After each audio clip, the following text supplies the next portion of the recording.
Silakan Ahmad. Terima kasih yang berhormat Tuan Dipertua. Assalamualaikum warahmatullahi wabarakatuh. Salam sejahtera dan salam sehati sejiwa. Buah cempedak di luar pagar, ambil galah, tolong jolokkan. Saya senata baru belajar, soalan nombor 3 kepada Menteri saya kemukakan. Terima kasih.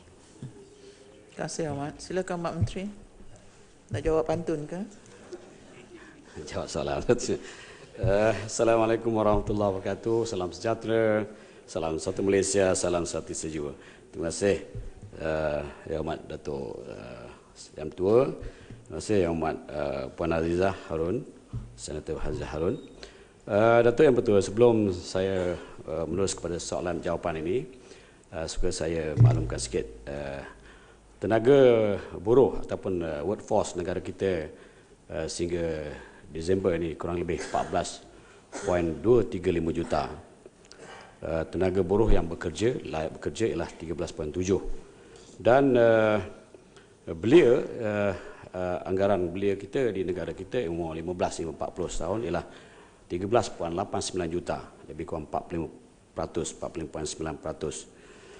7.26 lelaki, 6.63 juta perempuan. Datuk Yang Bertua, sebenarnya usaha untuk melatih dan berikan kemahiran kepada anak-anak di watan negara kita melibatkan berbagai kementerian, termasuk Kementerian Sumber Manusia, Kementerian Kerja Raya, Pendidikan, Belia dan Sukan, Kementerian Kemajuan Luar Bandar dan Wilayah, Wanita dan lain-lain kementerian. Dan Kementerian Sumber Manusia salah satu kementerian yang bertanggungjawab dalam hal ini. Kementerian Sumber Manusia melalui Jabatan Tenaga Manusia sentiasa bersedia menyediakan laluan bagi menggalakkan belia yang tidak berkelayakan meneruskan pengajian di peringkat IPTA IPTS dengan menawarkan latihan kemahiran pra-pekerjaan kepada pelajar lepasan sekolah. Bidang latihan yang ditawarkan adalah merangkumi bidang-bidang kemahiran seperti mechanical, pengeluaran, electrical, elektronik, ICT, civil, bangunan, bukan logam, percetakan dan lain-lain. Latihan kemahiran yang diberikan adalah komprehensif secara sepenuh masa dan juga separuh masa dengan komposisi latihan melibatkan 70% amali di pusat-pusat latihan yang diadakan dan 30% teori. Dalam tempoh rancangan Malaysia ke-10 antara tahun 2011 hingga 2014, ramai 24,980 pelatih telah dikeluarkan oleh Institut Latihan Tenaga Manusia, Kementerian Sumber Manusia. 2014, ILTJM telah mencapai sasaran dengan melahirkan seramai 6,113 orang pelatih sepenuh masa. Manakala bagi latihan jangka pendek iaitu modular dan customized, ILTJM telah berjaya mencapai sasaran dengan melatih seramai 37,653 pekerja industri bagi meningkatkan kemahiran mereka. Daripada kajian yang dibuat melalui 5,534 graduan Institut Latihan Jabatan Tenaga Kerja, seramai 90% graduan telah bekerja, menerima tawaran kerja yang menyambung pelajaran berdasarkan kepada maklum balas yang diterima daripada graduan melalui sistem atas talian e-kajian pengesanan. Sejumlah graduan telah mendapat gaji melebihi RM5,000 sebulan memegang jawatan tinggi di industri. Bagi memberi pendedahan kepada pelajar-pelajar, isu latihan ini terlibat dalam pertandingan kemahiran peringkat kebangsaan dan antarabangsa. Kerajaan sentiasa menggalakkan dan membuka peluang kepada pelajar-pelajar yang berpotensi di dalam pertandingan ASEAN Skill Competition ASC di Hanoi. Peserta Jabatan Tenaga mendapat 3 pingat emas, 3 perak dan 1 pingat gangsa dan 3 medallion for excellence dengan izin.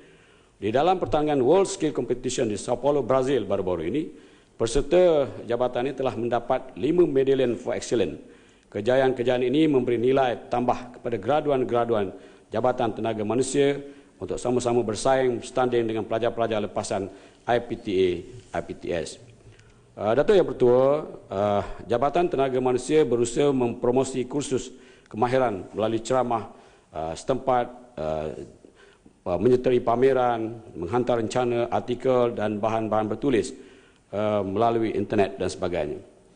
Di samping itu, kementerian ini melalui Jabatan Pembangunan Kemahiran sejak tahun 2013 di bawah rancangan Menteri 10 telah mula melaksanakan program sistem latihan dua nasional khasnya buat golongan belia dan pelajar yang tidak berkelayakan meneruskan pengajian ke peringkat IPT.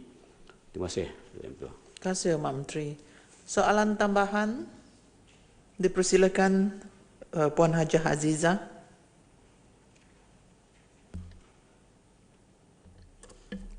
Terima kasih Yang di-Pertua. Terima kasih saya ucapkan kepada Yang di-Pertua dan Menteri kerana menjawab soalan saya. Golongan belia merupakan golongan yang akan menjadi pewaris negara kita di masa hadapan. Sekiranya mereka terlepas peluang untuk melanjutkan pelajaran ke peringkat tinggi, kita haruslah jangan abaikan mereka.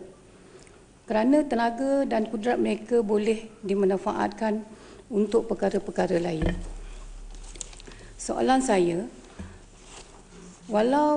walaupun kementerian mempunyai pelbagai program dan kursus kemahiran untuk belia-belia ini ceburi, namun kadang-kadang mereka sendiri tidak mengetahui perkhidmatan yang disediakan oleh pihak kementerian.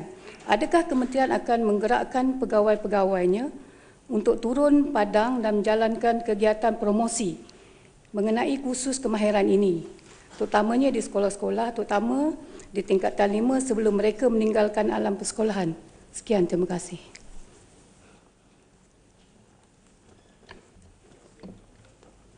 Terima kasih Datuk Yang Bertua, terima kasih Yang Hormat Senator. Seperti yang saya sebutkan tadi bahawa kementerian sentiasa membuat promosi untuk kita menarik belia-belia kita mendapatkan kemahiran melalui latihan pusat-pusat latihan kemahiran yang dianjurkan oleh Kementerian Sumber Manusia, juga pusat-pusat latihan kemahiran yang terlibat dengan kementerian-kementerian yang lain. Datuk Yang Bertua, sebenarnya di samping apa yang saya sebutkan tadi, pihak Jabatan Pembangunan Kemahiran turut menganjurkan pertandingan World Ski Malaysia Belia. Maknanya kita setiap tahun kita mengadakan pertandingan World Ski Malaysia Belia yang melibatkan belia-belia di seluruh negara. Dan insya-Allah pada tahun depan kita akan menjadi tuan rumah kepada ASEAN Skill Competition. Maknanya pertandingan kemahiran peringkat Asia yang melibatkan 10 buah negara. Alhamdulillah pada tahun lepas seperti mana saya sebutkan tadi bahawa di pertandingan peringkat Asia kita telah menjadi mendapat tempat kedua dalam pertandingan ASEAN Skill Competition ini selepas Vietnam, dan tahun depan kita akan menjadi tuan rumah. Datuk Yang Bertua, sebenarnya melalui Kementerian Sumber Manusia kita ada lebih kurang 10 program yang kita adakan, yang kita buat roadshow ke peringkat bawah, di peringkat parlimen, di peringkat daerah, kampung dan sebagainya. Jadi antaranya ialah kita mengadakan job fair, maknanya kita menjemput kilang-kilang yang mempunyai pekerjaan yang kosong ini untuk kita tawarkan secara terbuka di peringkat job fair yang kita adakan. Kita mengadakan juga interview walk-in interview, maknanya interview terbuka yang mana belia-belia kita ada peluang datang ke tempat-tempat ini dan mereka boleh mendapat pekerjaan secara terus dengan majikan-majikan yang mempunyai kekosongan. Datuk Yang Bertua, kita juga membuat promosi ke sekolah-sekolah, sebahagian salah satu usaha promosi yang kita buat, di mana kita menggalakkan anak-anak yang telah di penghujung persekolahan, terutama tingkatan 3 dan sebagainya, untuk mereka mengetahui bahawa kita mempunyai program-program khas yang boleh kita tawarkan kepada mereka apabila mereka keluar daripada sekolah ini, dan mereka boleh pergi kepada website kita untuk melihat apakah peluang-peluang latihan yang boleh mereka peroleh. Sebenarnya Datuk Yang Bertua, kita mempunyai tata khas kemahiran bersama kementerian-kementerian lain yang kita gerakkan dari semasa ke masa untuk kita menarik belia-belia anak-anak pelajar ini apabila mereka lepas saja persekolahan, peringkat SPM dan sebagainya, yang mungkin tidak boleh melanjutkan pelajaran, untuk mereka bersama melibatkan diri dalam latihan-latihan yang disediakan oleh pihak kementerian dan juga kementerian-kementerian lain. Terima kasih, Tuan Ketua. Terima kasih, Mak Menteri. Soalan tambahan dipersilakan Datuk Noriah Mahan. Terima kasih Datuk Yang di-Pertua. Assalamualaikum warahmatullahi taala wabarakatuh. Datuk Yang di-Pertua, banyak program yang telah dilaksanakan oleh kerajaan bagi generasi muda ini yang bakal menerajui negara. Soalan saya, apakah kesinambungan daripada program yang dilaksanakan itu dalam konteks memastikan generasi muda mendapat manfaat dan dapat meneruskan serta memperoleh kerjaya yang sepatutnya? Dan saya nak tanya, sejauh manakah kajian keberkesanan diadakan ke atas program-program tadi bagi memastikan ianya memberi kesan kepada pembangunan negara? Terima kasih Datuk Yang di-Pertua. Terima kasih Ahmad. Silakan Pak Menteri menjawab. Datuk Yang Bertua dan terima kasih Yang Amat Senator atas keprihatinan Yang Amat tentang masa depan anak-anak kita, terutama mereka yang tidak berpeluang untuk melanjutkan pelajaran paket APT, APTA dan APTS. Datuk Yang Bertua, sebenarnya di samping program-program yang saya sebutkan tadi, kita mempunyai beberapa jabatan di bawah kementerian ini. Kita ada Perbadanan Sumber Manusia Berhad yang mengadakan kursus apprentice bagi pekerja-pekerja yang telah bekerja di majikan ini, dan mereka boleh meningkatkan kemahiran. Upskilling, ada program upskilling, dan mereka ini walaupun telah bekerja sebagainya, tapi akan datang lepas mereka melatih mengikut latihan ini, mereka akan dapat meningkatkan lagi kemahiran mereka. Datuk Yang Bertua, kita ada juga jabatan Tabung Pembangunan Kemahiran PTPK, di mana tabung ini juga menyediakan peruntukan kepada pelajar-pelajar ataupun pelatih-pelatih yang ingin melanjutkan latihan kemahiran mereka. Umpamanya pada tahun RMK 10 sehingga 30 September 2015, Perbadanan Tabung Pembangunan Kemahiran telah membiayai 128,484 orang pelatih dengan menggunakan peruntukan lebih kurang 1.8 bilion bagi membantu negara mencapai 30% tenaga kerja mahir menjelang tahun 2020. Maknanya kita tidak berhentikan mereka setakat itu.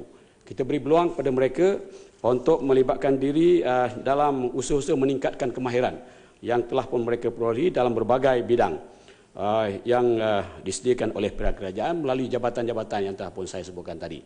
Jadi tentang penilaian telah pun saya sebutkan di peringkat awal tadi bahawa mengikut kajian yang telah kita buat, kurang lebih daripada 5,530 orang graduan latihan di jabatan kita yang telah pun kita buat kajian, kita dimaklumkan 90% graduan telah pun bekerja. Dan sebahagian mereka ini telah mendapat gaji lebih daripada 5,000. Maknanya Datuk Yang Bertua dan Senator, ini menjadi tanggungjawab kita bersama. Bagaimana kita boleh menggalakkan anak-anak kita supaya mereka yang tidak berpeluang untuk melanjutkan pelajaran ke APT, APTS ini, mereka ceburi bidang-bidang kemahiran ini. Kerana pada saya, persepsi selama ini ibu bapa dan masyarakat seolahnya anak-anak kita yang berjaya dalam bidang akademik sahaja seolahnya dianggap berjaya dalam hidup mereka. Sedangkan anak-aanak yang menceburkan diri dalam bidang kemahiran, teknikal dan vocational punya latihan ini lebih berjaya. Dan ada sebahagian daripada mereka mendapat pendapatan yang cukup baik. Umpamanya saya sebutkan bagi anak-anak yang terlibat dengan underwater welding dengan izin. Maknanya welder, dia sebagai welder di bawah dasar laut. Walaupun kerja ini mempunyai risiko yang agak tinggi, yang dianggap dahulu susah, tetapi dengan teknologi moden hari ini, mereka terjamin keselamatan dan mereka boleh mendapat pendapatan yang cukup besar, berpuluh-puluh ribu hasil pendapatan. Jadi ini sudah tentulah memberikan sumbangan kepada negara.